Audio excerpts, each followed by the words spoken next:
اب یہ ہوا کہ اسی طرح کے اور بھی کچھ مکاتب فکر کے لوگ تھے جن کی رائے تھی، وہ کچھ بولتے تھے، کچھ اس حوالے سے اپنی ان آراء کا سب کھل کے اظہار نہیں کرتے تھے۔ یہاں پھر حاضرین میں سے کچھ نے یورپ کو نیست و نابود کر دینے کے لیے بات کی اور انہوں نے تجاویز دی کہ کچھ بھی ہو، ہم نے اتنی سپاہ اس کے اندر لگا دی، اتنا بھاڑ جھونک دیا، اب ہمیں جو ہے وہ کامیابی اور ناکامی جو ہے وہ بے معنی ہے۔ اب ہمیں اس صورتحال سے ایک زوردار حملہ کر کے نکلنا چاہیے اور اسے مفتوح کر لینا چاہیے، اور گرتی ہی دیواروں کو بس ایک آدھ دھکا دینے کی ضرورت ہے۔ اب اسی حوالے سے انہوں نے یہ کہا کہ ایسی قسم کی تجاویز جیسا کہ خلیل پاشا نے دی ہیں، یہ ایسی تجاویز تو اپنی ہی فوج کا حوصلہ پست کرنے کے مصداق اور مترادف ہے۔ ہم کوئی پسپا نہیں ہو رہے، ہماری ہمتیں کو جواب نہیں دے رہی، کوئی مصلحت ایسی نہیں ہے، اور جہاں پر خیر کا پہلو ہوتا ہے وہاں پر تو ہر حالات کے اندر، مشکل حالات کے اندر بھی اس کا مقابلہ کرنا چاہیے، سینہ سپر ہو کر، جان دیدہ دلیری کے ساتھ، اور یہی کامیاب لوگوں کی اور پرعزم اور جو ستاروں پہ قمن ڈالنے والے اقبال کے شاہین ہیں ان کا بھی یہی وتیرہ ہے۔ اب یہ معاملہ ہوا کہ تاریخ کے کتب نے لکھا کہ یہاں پر سلطان نے ایک سپہ سالار تھے زرغونش پاشا، جی ہاں، زرغونش پاشا سے یہ ان کی رائے طلب کی۔ زرغونش پاشا، اب یہ بھی پاشا ہے، دیکھیے ادھر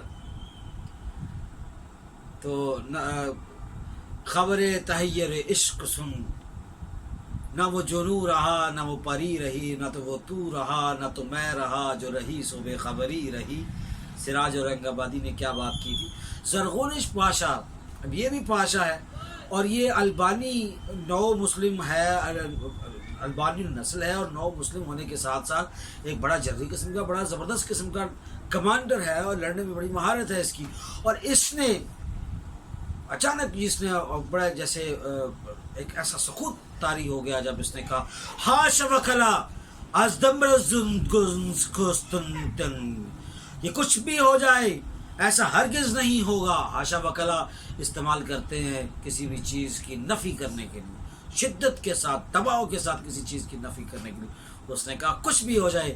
ہم پیچھے نہیں ہٹیں گے، ہم مر جائیں گے، ہم کسی بھی صورت میں پیچھے نہیں ہٹیں گے، اور قسطنطنیہ کو اپنے گھوڑوں کی ٹاپوں کے نیچے بسل کر رکھ دیں گے، اور ہم مسیح یورپ سے بھی نہیں ڈرتے۔ اور اس نے بڑی عمدہ بات کی۔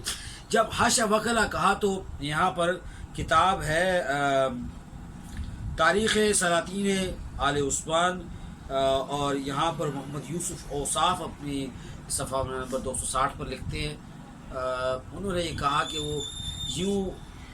جب سلطان نے اس سے رائے پوچھی تو یوں اٹھ کے بیٹھ گئے جیسے ابھی جانے کے لیے تیار ہے، اور یہ جذبہ اور یہ روب اور یہ جستجو اور یہ تڑپ اور پھڑک اور یہ شہادت کا ذوق اور ذوق سلیمی، اور یہ حضور نبی کریم صلی اللہ علیہ وآلہ وسلم کہ قال رسول اللہ کے راستے پر اور کلمہ الہی کلمت الحق کے راستے کے لیے اپنا تن من دھن سب کچھ قربان کر دینے والے لوگ، کتنا خوبصورت انداز اور کتنے اچھے طریقے سے ویسے اٹھ کے بیٹھ کے اس کی آنکھوں میں چمک آ گئی، روشنی آ گئی۔ وہ اس نے کہا کہ اگر ہم ایسا کریں گے تو ہم مشکل میں پڑ جائیں، تاریخ میں ہمارا نام سنہری حروف میں کبھی نہیں لکھا جائے، مارے ہم تب بھی جائیں گے، ہمیں پیچھے نہیں ہٹنا چاہیے۔ اور پھر اس نے جو چیخا، جب یہ حاشا وکلا کا جملہ اس نے کہا از قسطنطنیہ، تو اس نے کہا کہ میں ہرگز یہ قبول نہیں کروں گا، اور اللہ کی راہ میں ہمیں جان دینے کے لیے آئے ہیں، ہم جان دے کر جائیں گے، یوں ہم بزدلی کے ساتھ پیٹھ دکھا کر یہاں سے میدان عمل، میدان کارساز سے نہیں جائیں گے۔ دیکھیے حق کے راستے کے اپنے مطالبے اور تقاضے ہیں، اور کارسازے رزمگاہ کے اپنے مطالبے ہیں، وہاں بھی عشق ہے، طور کا بھی عشق ہے، اور پھر کوئی نظر و حضر کے معاملات ہیں، لیکن کیفیات کا اختلاف، معاملات، فرق اور درجات ہیں۔ اب یہ دیکھیے کہ یہاں خلیل پاشا نے جب یہ ساری بات اس کی جو ہے انہوں نے یک تیغ نظر اور یک تیغ گفتار انہوں نے اس کو رد کر کے دو ٹکڑے کر کے پھینک دیا۔ جتنے بھی حاضرین بیٹھے تھے سب پر یہ قسم کا سختہ طاری تھا،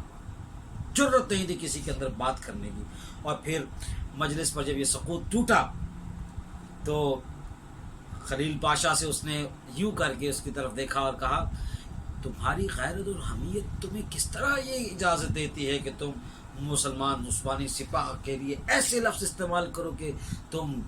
ہمیں محاصرہ چھوڑ دینا چاہیے؟ پھر بقول خلیل پاشا اس نے کہا کہ طاقتیں اگر بیرونی طاقتیں، مغربی طاقتیں اور مسیحی یورپ اگر ہم پر حملہ کرے گا تو وہ بذات خود وہ سارے لاطینی ممالک اپنی اپنی آگ میں خود چل رہے ہیں، سب کا ایک دوسرے کے ساتھ نفاق ہے، سب ایک دوسرے کے ساتھ یوں گتھم گتھا ہیں اور ایک دوسرے کے ساتھ پیچ و تاب میں ہیں اور ایک دوسرے کے ساتھ وہ برسر پیکار ہیں۔ یوں ان تیلوں میں اتنا تیل نہیں کہ یہ ہمارے لیے کچھ ایسا معاملہ کر سکے۔ یوں سلطان پھر سپاہ ایک اور سپاہ سالار تھا طرفان، اس کی طرف اسے طرفان طرخان دونوں کی طرف کہتے ہیں، جیسے اور خان بھی کہا جاتا ہے اور ہان بھی کوئی لوگ پڑھتے ہیں، یہ تلفظ کا ہے اور خے کا وہ لہجے کا معاملہ ہے۔ سلطان نے مولانا آق شمس الدین سے اس کے بارے میں رائے طلب کی اور انہوں نے بھی زرغونش پاشا کی رائے سے اختلاف نہیں کیا اور انہوں نے بالکل اس کی تائید میں اپنا سر ہلایا اور مسکرائے۔ حالانکہ بات سلطان کو سب کچھ معلوم تھا اور سب کچھ طے تھا، لیکن ایک دفعہ سامنے ساری چیزیں رکھنا۔ تاریخ سلاطین آل عثمان یوسف اوصاف صفحہ نمبر 60، پھر ایک دو اور جگہ پر انہوں نے 182 صفحہ پر بھی انہوں نے ایسے لکھا، پھر انہوں نے 362 صفحہ پر اس کا حوالہ دیا، پھر انہوں نے یہ بڑی تفصیل سے تمام مظاہرات کا یہ جو مذاکراتی عمل ہوا اس پر بڑی ان کی عثمانیوں کے مذاکرات پر بڑا اس حوالے سے بڑی گرفت بڑی تفصیل سے انہوں نے لکھا اس حوالے سے۔ تو ناظرین اکرام، یہ دیکھنا مقصود ہے کہ حالات ایک طرف دیکھیے آپ کتنی تیزی سے بدلتی ہوئی صورتحال ہے۔ عثمانیوں کو ابھی تک مشکلات کا سامنا ہے، کوئی بہت طاقت میں نظر نہیں آ رہے اس طرح سے کہ ان کو بہت بڑی کامیابیاں مل رہی ہوں، لیکن حوصلے جو ہیں وہ فصیلوں کے اوپر کھڑے ہوئے بیزنطینیوں کے پست ہو چکے، جن کی صبح دوپہر اور شام کی